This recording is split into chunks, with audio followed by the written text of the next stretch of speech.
ज्योतिष पंचांग के मुताबिक शारदीय नवरात्रि का आरंभ 22 सितंबर यानी आज से शुरू हो गई है। नवरात्रि के 9 दिन भक्ति और साधना के लिए बहुत पवित्र माने गए हैं।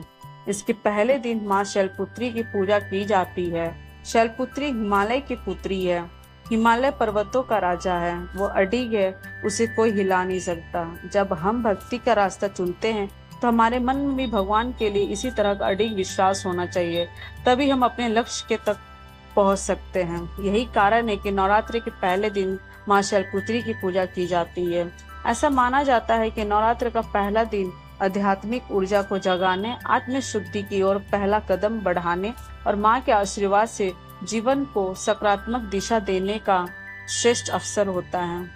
सफेद वस्त्र धारण किए मां शैलपुत्री के दाहिने हाथ में त्रिशूल और बाएं हाथ में कमल शोभायमान है। मां के माथे पर चंद्रमा सुशोभित है। वहीं मां शैलपुत्री की पूजा के बाद व्रत कथा पढ़ना जरूरी माना जाता है, वरना पूजा अधूरी मानी जाती है। आइए जानते हैं व्रत कथा। मां शैलपुत्री की कहानी। प्राचीन कथा के अनुसार देवी शैलपुत्री का पूर्व जन्म भगवान शिव की अर्धांगिनी सती के रूप में हुआ था। प्रजापति दक्ष, जो सती के पिता थे, ने एक भव्य यज्ञ का आयोजन किया। यज्ञ में सभी देवी देवताओं को आमंत्रण भेजा गया, लेकिन भगवान शिव जी को जानबूझकर निमंत्रित नहीं किया गया। देवी सती भली भांति जानती थी कि उनके पास निमंत्रण आएगा, लेकिन ऐसा नहीं हुआ। वो उस यज्ञ में जाने के लिए बेचैन थी, लेकिन भगवान शिव ने मना कर दिया।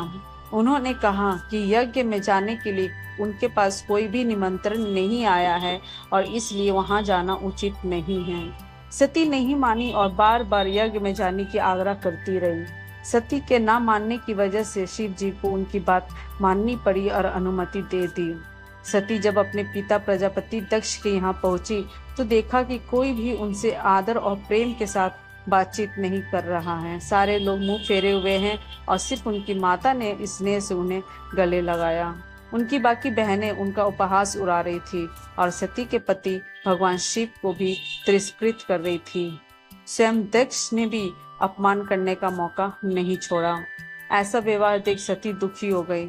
अपना और अपने पति का अपमान उनसे सहन ना हुआ और फिर अगले ही पल उन्होंने वो कदम उठाया जिसकी कल्पना स्वयं दक्ष ने भी नहीं की होगी। सती ने उसी यज्ञ की अग्नि में खुद को स्वाहा कर अपने प्राण त्याग दिए। भगवान शिव को जैसे ही इसके बारे में पता चला तो वे दुखी हो गए।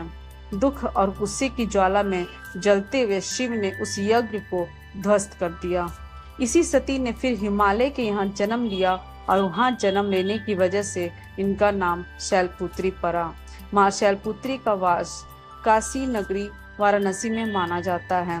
वहाँ शैलपुत्री का एक बेहद प्राचीन मंदिर है, जिसके बारे में मान्यता है कि यहाँ माँ शैलपुत्री के सिर्फ दर्शन करने से ही भक्तजनों की मुरादें पूरी हो जाती है। कहा तो ये भी जाता है कि नवरात्रि के पहले दिन यानी प्रतिपदा को जो भी भक्त माँ शैलपुत्री के दर्शन करता है उसके सारे वैवाहिक जीवन के कष्ट दूर हो जाते हैं। चूंकि माँ शैलपुत्री का वाहन वृषभ है, इसलिए इन्हें वृषारूढ़ा भी कहा जाता है। इनके बाएं हाथ में कमल और दाएं हाथ में त्रिशूल रहता है। भक्त जब श्रद्धा और भक्ति से माँ शैलपुत्री की आराधना करते हैं तो उन्हें शक्ति, संयम और जीवन में स्थिरता का वरदान प्राप्त होता है। तो ये थी माँ शैलपुत्री की कहानी। अगर नए हैं और हमारे चैनल पर पहली बार आए हैं तो प्लीज सब्सक्राइब करें, लाइक करें, शेयर करें। Thank you.